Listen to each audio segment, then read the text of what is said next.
শুনতে পাচ্ছ?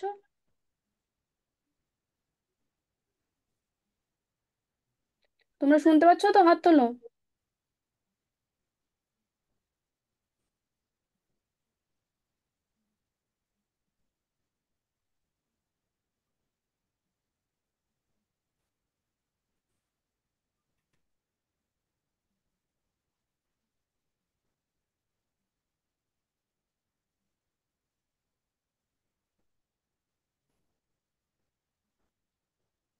আমরা এবার ঠাকুরের প্রণাম মন্ত্র পড়বো। আহ, তোমরাও বলো রামকৃষ্ণদেবের প্রণাম মন্ত্র। বলো। স্থাপকায় চ ধর্মস্য সর্বধর্মস্বরূপিণে অবতার বরিষ্ঠায় রামকৃষ্ণায় তে নমঃ। ধর্মের সংস্থাপক সর্বধর্মস্বরূপ অবতার শ্রেষ্ঠ হে রামকৃষ্ণ, তোমাকে নমস্কার। সারদা দেবীর প্রণাম মন্ত্র বলো। यथाग्निर्दाहिका शक्ति रामकृष्णे स्थिता हि या सर्वविद्यास्वरूपान्तां शारदां प्रणमाम्यहम्। অগ্নির দাহিকা শক্তিরূপ শ্রী রামকৃষ্ণে যে শক্তি বিদ্যমান সেই সকল বিদ্যাস্বরূপ শারদাকে আমি প্রণাম করি। স্বামীজির প্রণাম মন্ত্র।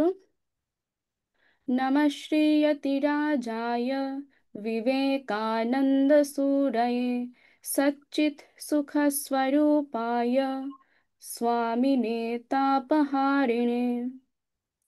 শ্রীমান সন্ন্যাসীরাজ সচ্চিদানন্দ স্বরূপ ত্রিতাপহারী সর্বজ্ঞ স্বামী বিবেকানন্দকে নমস্কার।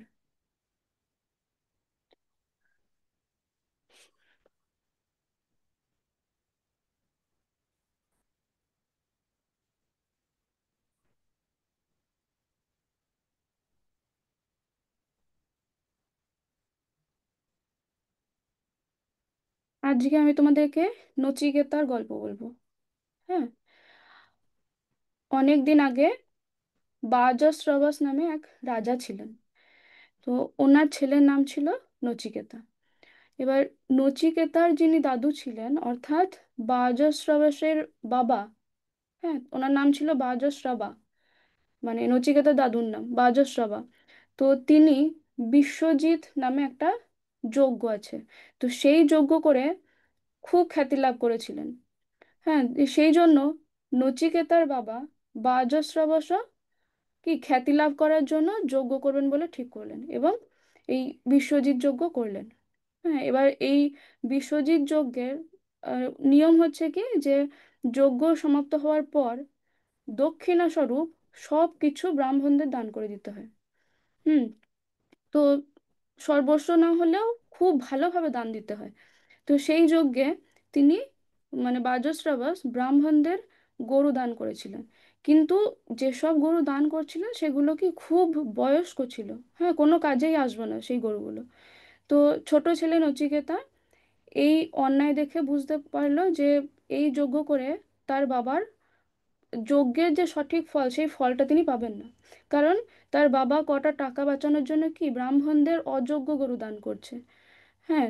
তো তারপর সে তার বাবাকে দু তিনবার ধরে জিজ্ঞেস করতে লাগলো যে বাবা, আপনি আমাকে কাকে দান করবেন, কার কাছে দান করবেন, এই বলে দু তিনবার ধরে এই এক কথা বলতে বলতে তার বাবাকে বিরক্ত করে দিল। তো নচিকেতার এই প্রশ্নে তার বাবা বিরক্ত হয়ে গিয়ে কি বললেন যে আমি তোমাকে মৃত্যুকে অর্থাৎ যমরাজকে দান করব। তো নচিকেতার বাবা, উম, নচিকেতা তার বাবার কথা কি সত্যি মনে করলো, দিয়ে সে ঠিক করলো যে সে মৃত্যুর দেবতা যমরাজের কাছে যাবে। হ্যাঁ। তখন সে একাই কি করলো, যমরাজের দ্বারে গিয়ে হাজির হয়ে গেল। কিন্তু যমরাজ তখন বাড়িতে ছিলেন না। 3 দিন পর যমরাজ বাড়িতে ফিরলেন। তো যমরাজ ফিরে এসে দেখলেন যে ছোট বালক না খেয়ে দিয়ে 3 রাত ধরে তার জন্য, মানে যমরাজের জন্য অপেক্ষা করছে তার দরজায় বসে। তো যমরাজ এটা দেখে লজ্জিত হলেন এবং দিয়ে নচিকেতাকে বললেন যে তুমি 3 দিন ধরে না খেয়ে না দিয়ে আমার দ্বারেতে অপেক্ষা করছো, তাই তুমি আমার কাছ থেকে 3টি বর প্রার্থনা করো। হুম। তো নচিকেতা দিয়ে তখন প্রথম বরে চাইলো যে সে যখন তার প্রথমবারে সে বলছে যে আমার বাবার মনের মধ্যে একটা আলোড়ন চলছে কি, যে আমি তো আমার ছেলেকে জমের কাছে পাঠিয়ে দিলাম, তো ছেলে এখন ওখানে গিয়ে কি করছে কে জানে, সেই কারণে ওনার মন খুব অশান্ত হয়ে আছে। তো বাবার অশান্ত মন যাতে শান্ত হয় সেটা আপনি করুন। ঠিক আছে, দিয়ে যমরাজ বললেন ঠিক আছে তাহলে তাই হবে। এবার দ্বিতীয়বার চাইতে বললেন। তো দ্বিতীয়বারে তিনি চাইলেন যে আপনি আমাকে স্বর্গকামীরা, মানে স্বর্গে যেতে ইচ্ছুকরা, যে অগ্নিবিদ্যার সাহায্যে অমরত্ব লাভ করে সেই বিদ্যার কথা আমাকে বলুন। তো যমরাজ বললেন ঠিক আছে তাহলে যমরাজ ওই বিদ্যার কথা নচিকেতাকে জানালেন। এরপর বললেন তৃতীয় বর চাইতে।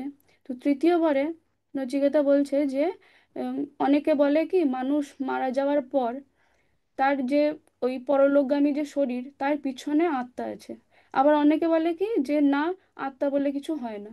তো আপনার কাছে আমি জানতে চাই যে আত্মার অস্তিত্ব আছে কি নেই। হুম। তো নচিকেতার এই তৃতীয় বর যখন চাইলেন, তখন যমরাজ তাকে বললেন যে তুমি আমার কাছে এই বরটা প্রার্থনা করো না, তার পরিবর্তে আমি তোমাকে ছেলে নাতি উত্তরসূরি দেব। হ্যাঁ, হাতি ঘোড়া সোনা যত খুশি চাও সব দেব। তুমি যদি বিশাল সাম্রাজ্যের সম্রাট হতে হয়ে রাজত্ব করতে চাও তাও করতে দেবো। হ্যাঁ, এই সব ভোগ করার জন্য, মানে এই যে এত কিছু দিচ্ছে, আবার এই সব ভোগ করার জন্য আমি তোমার নাতিপোতাদের 100 বছরের আয়ু দেব। হ্যাঁ, আর তোমার যদি আহ, তোমার নিজের যতদিন খুশি বাঁচার দীর্ঘায়ু দেবো। ঠিক আছে, এই এত কিছু যমরাজ নচিকেতাকে দিতে চাইলেন ওই একটা ওই তৃতীয় বরটার বদলে। কিন্তু নচিকেতা বলল যে না, এসব সুখ তো একদিন না একদিন শেষ হয়ে যাবে, তো আমি চিরন্তন সত্যটাই জানতে চাই। হুম। তো যমরাজ নচিকেতার এই ধৈর্য আর সাহস দেখে খুব খুশি হলেন, দিয়ে তিনি তাকে মৃত্যুর পর আত্মার রহস্য জানালেন যে আত্মা কখনো মরে না, আত্মা অমর। এইভাবে নচিকেতা সবার কাছে জ্ঞানের প্রতীক হয়ে রইল। তো এই গল্পটা কঠোপনিষদ বলে একটা উপনিষদ আছে, সেই উপনিষদের গল্প, কঠোপনিষদ। তোমরা দেখো যে নচিকেতার সামনে কি যমরাজ অপার ভোগবিলাসের প্রলোভন রেখেছিলেন তো। হ্যাঁ, স্বর্ণ, হাতি ঘোড়া, অমরত্ব, রাজত্ব কত কিছু দিতে চাইছিলেন। তো এগুলো সবই কি বাহ্যিক জ্ঞান। তো যদি কেউ শুধু এটাই মনে জমা রাখে যে কত ভোগ আছে, কত সুখ আছে, কত প্রলোভন আছে, তাহলে সেই মনটা কি হয়, সেই মন চঞ্চল হয়ে যায়, স্থির থাকে না, স্থির হয় না। তো এইরকম মন দিয়ে ছোট জ্ঞান, ছোট জ্ঞান কখনোই কিন্তু ধরা যায় না। বুঝতে পারলে, কিন্তু নচিকেতা কি বেছে নিল, যে মন নিয়ন্ত্রণের পথ। দেখো, প্রলোভন ত্যাগ করলো, এত কিছু দিতে চাইলো, সেই ভোগের প্রতি প্রলোভন ত্যাগ করলো, স্থির চিত্তে মৃত্যু আর আত্মার রহস্য জানার জন্য অনড় থাকলো। হ্যাঁ, নিজের অন্তর্চেতনাকে জাগ্রত রাখলো। অর্থাৎ শুধু বড় বড় কথা আর তথ্য মুখস্থ করে নিলাম বইতে থেকে, তো আর কিছু ছাড়লেই কিন্তু কি শিক্ষা হয়ে যাবে না। হুম। সত্যিকারের শিক্ষা মানে কি মনকে স্থির রাখা। আর এই মন মনকে স্থির রাখার এই শক্তিটা কিভাবে পাবে? শ্রদ্ধা থেকে। যে শ্রদ্ধা বেদ বেদান্তে প্রাণ, যে শ্রদ্ধা নচিকেতাকে মৃত্যুর দেবতা যমরাজের মুখোমুখি দাঁড়িয়ে প্রশ্ন করতে সাহস জুগিয়েছিল। হুম। কিন্তু আজ আমাদের শিক্ষার দুর্দশা এই জন্যই যে সেখানে কি শ্রদ্ধাটা নেই। হ্যাঁ, স্বামীজি বলছেন দেখো, ওনার একটা উদ্ধৃতিতে স্বামীজি বলছেন যে আমাদের বালকদের যে শিক্ষা হচ্ছে তাও একান্ত নেতিভাবপূর্ণ। স্কুল বালক কিছু শিখে না, কেবল ভেঙে চুরে যায়।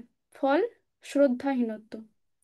হ্যাঁ, যে শ্রদ্ধা বেদ বেদান্তের মূল মন্ত্র, যে শ্রদ্ধা নচিকেতাকে যমের মুখে যাইয়া প্রশ্ন করিতে সাহসী করিয়াছিল, যে শ্রদ্ধা বলে এই জগৎ চলিতেছে, সে শ্রদ্ধার লোভ। তাই আমরা বিনাশের এত নিকট, এক্ষণে উপায় শিক্ষার প্রচার। কি বলছেন স্বামীজি, যে আমাদের বালকদের যে শিক্ষা হচ্ছে তাও একান্ত নেতিভাবপূর্ণ। মানে কি, মানে আমাদের দেশের বাচ্চাদের যেভাবে স্কুলে পড়ানো হচ্ছে তা খুব দুর্বল এবং ভুল পথে চলছে।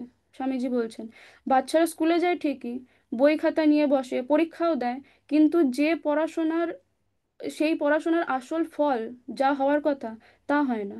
হ্যাঁ, তারা সত্যিকারের জ্ঞান আর ভালো গুণ অর্জন করতে পারছে না। তাই এই শিক্ষা ব্যবস্থাকে স্বামীজি বলছেন যে নেতিভাবপূর্ণ শিক্ষা। নেতিভাবপূর্ণ মানে এর মধ্যে কোনো ইতিবাচক দিক নেই, এগিয়ে যাওয়ার শক্তি নেই। হ্যাঁ, কেন নেতিভাবপূর্ণ বলা হচ্ছে? এখানে যে শিক্ষণ পদ্ধতি মুখস্থ বিদ্যার উপর নির্ভরশীল। হ্যাঁ, ছেলেমেয়েরা শিখছে কিন্তু কিছু বুঝছে না, তাদের শেখার মধ্যে কি কোনো আনন্দ নেই, শুধু পরীক্ষা পাশ করা আর ওই নাম্বার পাওয়াটাই মেন হয়ে দাঁড়িয়েছে। তাই না? বইয়ের বাইরে কিছু ভাবতে শেখানো হয় না, ভালো কিছু ভালো মানুষ হওয়ার শিক্ষা নেই। সব মিলিয়ে এই শিক্ষা বাচ্চাদের সত্যিকারের জ্ঞানী বা কি ভালো মানুষ করে তুলতে পারছে না। তাই না? ধরো স্যার বলছেন যে পরীক্ষায় বৃক্ষরোপণ রচনাটা আসবে, তো একজন ছাত্র বৃক্ষরোপণ রচনাটি খুব ভালো করে বই থেকে মুখস্থ করে ফেললো। হ্যাঁ, পরীক্ষার খাতাতেও খুব ভালো করে লিখে লিখে দিয়ে আসলো যে বৃক্ষ আমাদের ছায়া দেয়, ফল দেয়, অক্সিজেন দেয়, ইত্যাদি ইত্যাদি। ভালো নাম্বারও পেয়ে গেল। কিন্তু কিছুদিন পর তাকে জিজ্ঞেস করা হলো, আচ্ছা কেন বেশি করে গাছ লাগানো দরকার? তখন সে আর উত্তর দিতে পারলো না।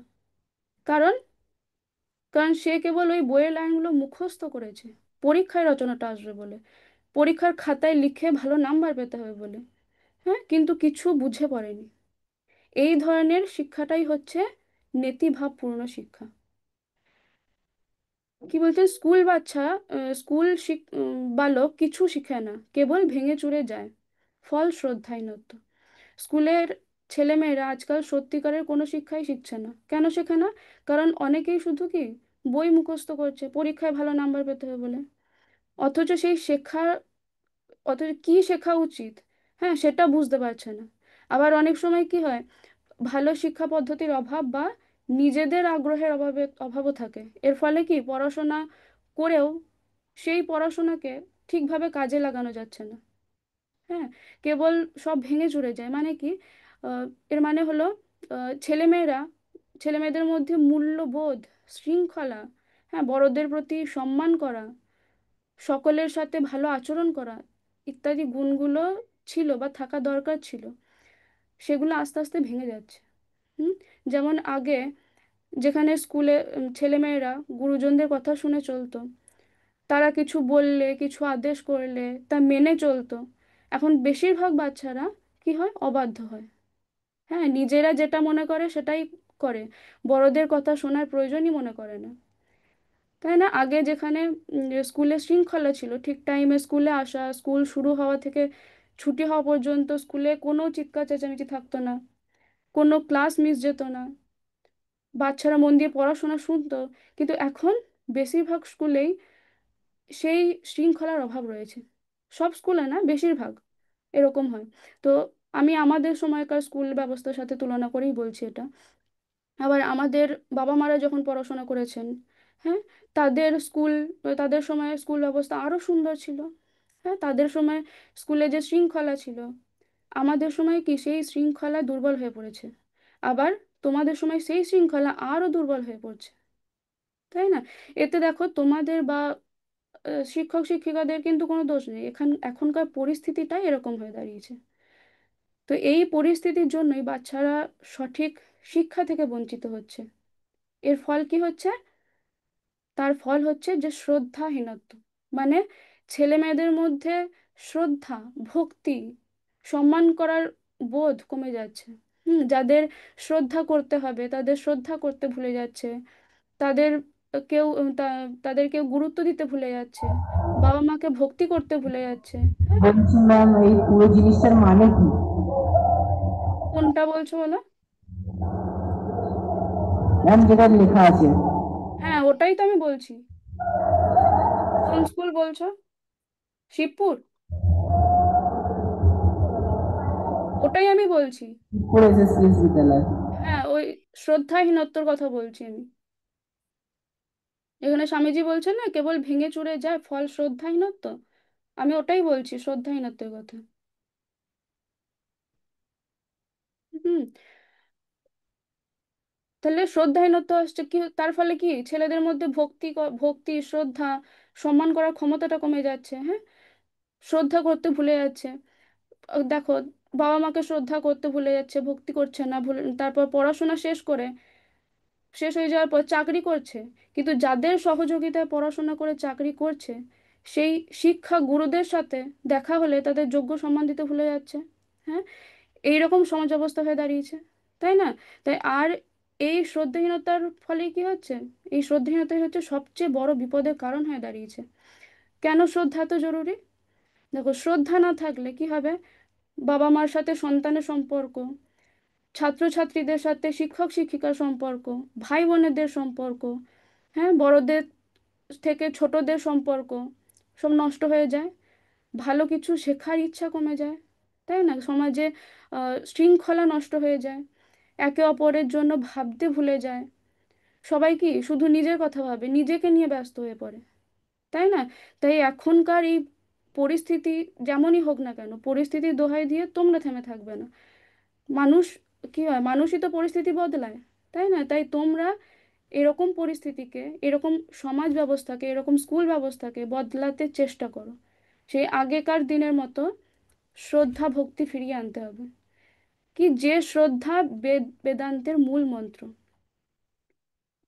তৈত্র তৈত্তরিকা বলে একটা উপনিষদ আছে, হ্যাঁ, উপনিষদ, সেখানে বলছে যে শ্রদ্ধয়া দেয়ম অশ্রদ্ধয়া দেয়ম। কি? শ্রদ্ধয়া দেয়ম, শ্রদ্ধা নিয়ে দান করো। অর্থাৎ কি, টিচার যখন স্টুডেন্টকে শিক্ষা দান করবেন তখন সেই শিক্ষাদানের মধ্যে শ্রদ্ধা থাকতে হবে।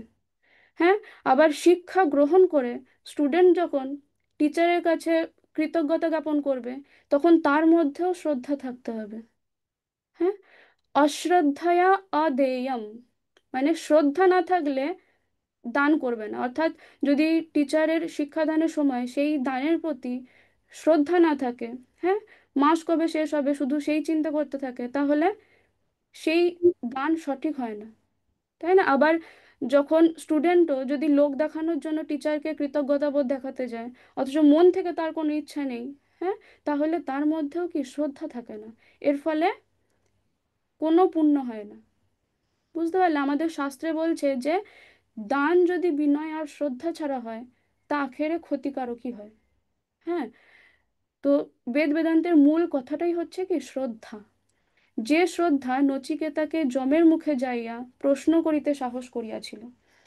একটু আগেই আমি তোমাদের নচিকেতার গল্প বললাম। হ্যাঁ, দেখো, নচিকেতার তার বাবার প্রতি কতটা শ্রদ্ধা ছিল। সে যখন দেখে যে তার বাবা ব্রাহ্মণদের অযোগ্য গরু দান করছেন, তাতে কি বাবা যজ্ঞের সঠিক ফল পাবে না, তখন তার বাবা যাতে সেই ভুল কাজ না করতে পারে তার জন্য কি বারবার বাবার কাছে গিয়ে আমাকে কাকে দান করবে, আমাকে কাকে দান করবে বলে বিরক্ত করছিল। আবার দেখো, বাবা যখন বললেন যে তোকে আমি যমরাজের কাছে দান করব, তখন কি বাবার কথা রাখার জন্য নিজে যমরাজের দরজায় গিয়ে অপেক্ষা করতে লাগলো। হুম। আবার যমরাজ যখন বাবার কথা রাখার ইয়ে, মানে তার কথা রাখার জন্য তাকে বলল যে বর চাইতে বলল, তখন সে প্রথমবারে কি চাইলো? যে তার বাবার অশান্ত মন যেন শান্ত হয়ে যায়, তাই না? এগুলো সে কেন করলো? তার বাবার প্রতি শ্রদ্ধা থেকে। আবার দেখো, সত্য জানার প্রতি তার কতটা শ্রদ্ধা ছিল। যমরাজ তাকে কত ভোগবিলাসী জিনিস দিতে চাইছিলেন, তাই না? কিন্তু নচিকেতা সেগুলো না নিয়ে মৃত্যুর পরে কি হয়, মৃত্যুর পরে আত্মার অস্তিত্ব আছে কি নেই, সেই কথা জানার জন্য ব্যাকুল হয়ে পড়লো। কেন? কারণ সত্য জানার প্রতি তার শ্রদ্ধা ছিল। হ্যাঁ, আবার দেবতার প্রতিও শ্রদ্ধা রেখে তিনি বাড়িতে ছিলেন না বলে তার জন্য 3 দিন ধরে না খেয়ে না দিয়ে বসে রইলেন, তাই না? কেন? যমরাজ বাড়িতে নাই দেখে চলে গেলেন না তো, তাই না? তাহলে এখানেও শ্রদ্ধা, অর্থাৎ নচিকেতা মনে শ্রদ্ধাটা ছিল বলেই সে এত সাহসিকতার কাজ করতে পারলো। হ্যাঁ, তো যে শ্রদ্ধা বলে এই জগৎ চলিতেছে, আমাদের পৃথিবী কি শ্রদ্ধার জোরেই দাঁড়িয়ে আছে। কিভাবে? একজন ছাত্র তার শিক্ষকের প্রতি শ্রদ্ধা রাখে বলে সে সঠিক শিক্ষা শেখে। হ্যাঁ, একটি ছেলে তার বাবা মায়ের প্রতি শ্রদ্ধা রাখে, তাই সে সঠিক ব্যবহার, নিয়ম শৃঙ্খলা শেখে। হ্যাঁ, আমরা প্রকৃতিকে শ্রদ্ধা করি বলে গাছপালা, নদী, পশু পাখিকে ভালোবাসি, তাই না? আর তার ফলে প্রকৃতিও কি আমাদেরকে রক্ষা করে। একজন কর্মচারী যদি তার কর্তৃপক্ষকে শ্রদ্ধা করে তাহলে কি সে সৎভাবে কাজ করে। একজন ডাক্তার যদি রোগীর প্রতি শ্রদ্ধা রাখে তাহলে সে মন দিয়ে সেবা করে, তাই না? তাহলে কি শ্রদ্ধাটাই হচ্ছে জগতের ভিত। হ্যাঁ, আর এখন কি হচ্ছে, এখন সেই শ্রদ্ধারই লোপ হচ্ছে। শ্রদ্ধা একে একে হারিয়ে যাচ্ছে। ফলে কি সমাজ ভেঙে পড়ছে, মানুষ স্বার্থপর হয়ে যাচ্ছে। হ্যাঁ, এর ফলে কি হচ্ছে তাই দেখো, তাই আমরা বিনাশের এত নিকট। শ্রদ্ধা না থাকলে সমাজে অশান্তি হয়, হ্যাঁ, অবনতি হয়, সর্বনাশ ঘটে। তো শ্রদ্ধা না থাকলে জ্ঞান হবে না, সাহস হবে না, সম্পর্ক, একে অপরের সাথে সম্পর্ক ঠিক থাকবে না, পৃথিবী ঠিক মতো চলবে না। তাই শ্রদ্ধাকে যত্নে রাখতে হবে। এক্ষণে উপায় শিক্ষার প্রচার। আর এই শ্রদ্ধা যত্নে থাকবে কি করে, কিভাবে থাকবে, তার জন্য সঠিক শিক্ষার প্রচার করতে হবে। হ্যাঁ, শুধু বই মুখস্থ নয়, আমাদের শিক্ষা ব্যবস্থা এমন হতে হবে যাতে বাচ্চারা সত্যি সত্যি শিখতে পারে, ভালো মানুষ হতে পারে, হ্যাঁ, শ্রদ্ধাবান হতে পারে। তো তোমরা যদি সত্যিকারের জ্ঞানী হতে চাও তাহলে কি গুরুর প্রতি, বড়দের প্রতি, বইয়ের প্রতি, হ্যাঁ, প্রকৃতির প্রতি শ্রদ্ধা রাখতে হবে। এটাই হচ্ছে সব থেকে বড় শিক্ষা। যদি এগুলো না থাকে তাহলে এই এত পড়াশোনা করে, এত ডিগ্রি নিয়ে কোনো লাভ হবে না। বুঝতে পারলে? গীতার একটা শ্লোক আছে, গীতাতে এই শ্লোকটা, চতুর্থ অধ্যায়ের 39 নম্বর শ্লোক। সেখানে কি বলছে আমি বলবো, আমার পর তোমরাও বলবে। বলো। শ্রদ্ধাবান লভতে জ্ঞানম, তৎপর সংযতেন্দ্রিয়ঃ।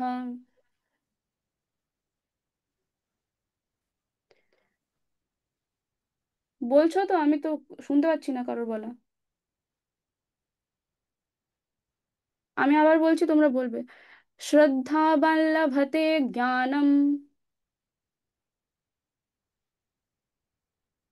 তৎপর সংযতেন্দ্রিয়ঃ। জ্ঞানম লব্ধ্वा পরাম শান্তিম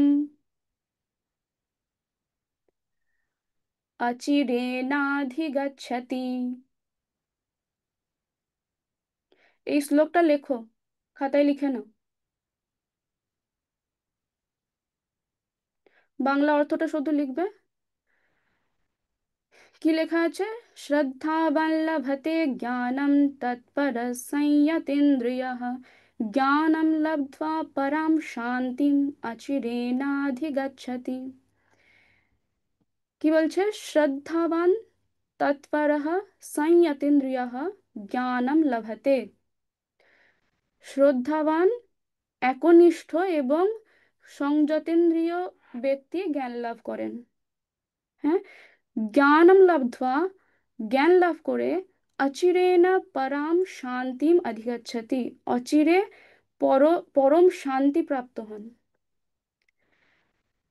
কি বলছে যে দেখো, শ্রদ্ধাবান মানে যিনি গুরুর শেখানো বিষয়ে বিশ্বাস রাখেন। হ্যাঁ, তৎপর মানে তিনি এই বিষয়ে একনিষ্ঠ থাকেন।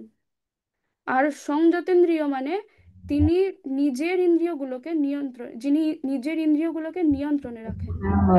শ্রীমদ ভগবত গীতার পর 4.3 কেন লেখা আছে? হ্যাঁ, এটা চতুর্থ অধ্যায়। শ্রীমদ্ ভগবদ গীতাতে 18টা অধ্যায় আছে। এটা জানো, 18টা অধ্যায় আছে।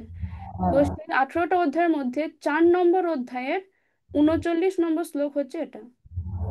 ঠিক আছে। হ্যাঁ,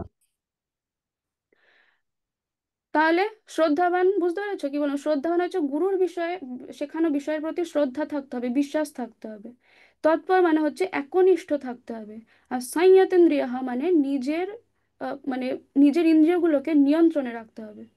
হ্যাঁ, শুধু এমন লোকই আসল জ্ঞান লাভ করতে পারে, অন্য কেউ পারে না।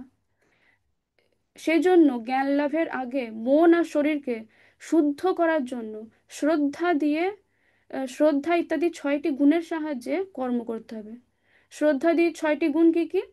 শ্রদ্ধা, সম, দম, উপরতি, তিতিক্ষা আর সমাধান। এই 6টা গুণ আছে। শ্রদ্ধা মানে কি? বললাম আগেই যে গুরুর বা শাস্ত্রের প্রতি অটল বিশ্বাস থাকতে হবে। আর সম মানে মনকে শান্ত রাখা, নিজের মনকে নিয়ন্ত্রণে রাখা। দম মানে হচ্ছে ইন ইন্দ্রিয় নিয়ন্ত্রণ, অর্থাৎ ইন্দ্রিয়গুলোকে নিজের বশে রাখা। উপারতি, উপারতি মানে হচ্ছে বাহ্যিক ক্রিয়াকলাপ থেকে কিছুটা বিরতি নিয়ে নিজের ভিতরের দিকে মনোযোগ দেওয়া, মানে নিজের মন, চিন্তা, জ্ঞান, ধ্যান আর সাধনার দিকে মন দেওয়া। হুম। তিতিক্ষা মানে হচ্ছে সহনশীলতা, মানে সুখ দুঃখ, ঠান্ডা গরম, অসুখ বিসুখ ইত্যাদিকে সহ্য করতে পারা। আর সমাধান মানে মনকে একাগ্র করা, স্থির রাখা। এই ছয়টি গুণ, হ্যাঁ, শ্রদ্ধা দিয়ে এই ছয়টি গুণ কি কি? শ্রদ্ধা, সম, দম, উপরতি, তিতিক্ষা আর সমাধান। এই ছয়টি গুণের সাহায্যে কর্ম করা উচিত। তারপর কি হয়? জ্ঞান লাভ হয়। তো ভগবান শ্রীকৃষ্ণ বলছেন যে এই যে জ্ঞান লাভ হচ্ছে, এরকম ভাবে যে জ্ঞানটা লাভ হচ্ছে, সে কি করে? সে শীঘ্রই পরম শান্তি লাভ পরম শান্তি লাভ করে। হুম। সুতরাং তোমাদের নিজের মনকে শান্ত রাখা শিখতে হবে। হ্যাঁ, রাগ দুঃখ বা খারাপ চিন্তা ভাবনা যেন বেশি না আসে, তার জন্য মনকে ঠিক রাখতে হবে সব সময়। হ্যাঁ, হাত পা কান চোখ নাক জিভ ইত্যাদি ইন্দ্রিয়গুলোকে সবসময় কি নিয়ন্ত্রণ করতে হবে। যা খুশি দেখবো, যা খুশি করব, হ্যাঁ, যা খুশি বলবো, যা খুশি খাবো। তো এসব কিন্তু একদম ঠিক নয়। ভালো মন্দটা বুঝতে হবে, কোনটা ভালো সেটা বুঝতে হবে। হ্যাঁ, বাইরের যা কিছু হচ্ছে সব সময় তাতেই ডুবে না থেকে কিছু সময় কি নিজের ভিতরের কথা ভাবতে হবে, মনোযোগ দিয়ে পড়া শুনতে হবে। হ্যাঁ, সেই পড়া থেকে আসল শিক্ষাটা নিতে হবে, নিজের ভুলগুলোকে বুঝতে হবে। তো এইটুকুতেই কিন্তু একটুকুতেই যে ভেঙে পড়া পড়া যাবে না। সহ্য করার ক্ষমতা রাখতে হবে, সহনশীলতাটা বাড়াতে হবে। হ্যাঁ, যে কাজ করবে সেই কাজটাই, যখন পড়াশোনা করছো পড়াশোনা, যখন ছবি আঁকছো ছবি আঁকা, যখন খেলাধুলা করছো খেলাধুলা, এমনকি যখন খাবে তখন খাওয়াটাও একাগ্র চিত্তে করতে হবে। এবং তার সাথে সবচেয়ে গুরুত্বপূর্ণ কি? শ্রদ্ধাশীল হতে হবে। তুমি যেটা শিখছো সেটা বিশ্বাস আর মন দিয়ে শিখতে হবে। হ্যাঁ, যিনি তোমাকে শেখাচ্ছেন, তোমার আহ, শিক্ষক শিক্ষিকা বা বাবা মা, তাদের কথা বিশ্বাস করতে হবে, তাদের প্রতি শ্রদ্ধা রাখতে হবে। অশ্রদ্ধা থাকলে, অবিশ্বাস থাকলে কিন্তু কিছুই শিখতে পারবে না। হ্যাঁ, শ্রদ্ধার সাথে তাদের থেকে শিক্ষা গ্রহণ করতে হবে, এবং শিক্ষার সাথে সাথে সেই শিক্ষাগুলোকে বাস্তব জীবনে প্রয়োগ করতে হবে। শুধুমাত্র ওই বইয়ের পড়া মুখস্থ করলাম, আর এক বস্তা তথ্য মাথায় ঢুকিয়ে নিলাম, আর পরীক্ষার খাতায় গিয়ে লিখে চলে আসলাম, তাহলেই শিক্ষিত হয়ে গেলাম, তা কিন্তু নয়। হুম। সেগুলোকে যখন তোমরা তোমাদের দৈনন্দিন জীবনে প্রয়োগ করতে পারবে, তখনই তোমরা প্রকৃত শিক্ষিত হতে পারবে, প্রকৃত শিক্ষিত রূপে গণ্য হবে। হুম। স্বামীজি বলছেন দেখো, যে আহ, মাথায় কতকগুলো তথ্য ঢুকানো হইল, সারা জীবন হজম হইল না, অসম্বন্ধভাবে মাথায় ঘুরিতে লাগিল, ইহাকে শিক্ষা বলে না। বিভিন্ন ভাবকে এমনভাবে নিজের করিয়া লইতে হবে, যাহাতে আমাদের জীবন গঠিত হয়, যাহাতে মানুষ তৈরি হয়, চরিত্র গঠিত হয়। যদি তোমরা পাঁচটি ভাব হজম করিয়া জীবন ও চরিত্র ওইভাবে গঠিত করিতে পারো, তবে যে ব্যক্তি একটি গ্রন্থাগারের সবগুলি পুস্তক মুখস্থ করিয়াছে, তাহা অপেক্ষা তোমার অধিক শিক্ষা হইয়াছে বলিতে হইবে। বুঝতে পারলে? তো আজকে এই আহ, উদ্ধৃতিটা আজকে ব্যাখ্যা করা হবে না, একটু বললাম আগেও, পরের দিন এটা আমরা পড়বো। ঠিক আছে, আজকে এতটাই থাক। তোমরা গীতার শ্লোকটা সবাই লিখে নিয়েছো তো? এই শ্লোকটা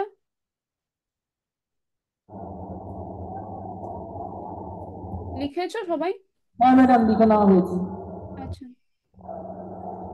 ঠিক আছে, আজকে এতটাই থাক, তোমাদের পরের ক্লাসে টাইম হয়ে গেছে। ওম শান্তি শান্তি শান্তি। হরি ওম তৎসৎ। শ্রীরামকৃষ্ণার্পণমস্তু।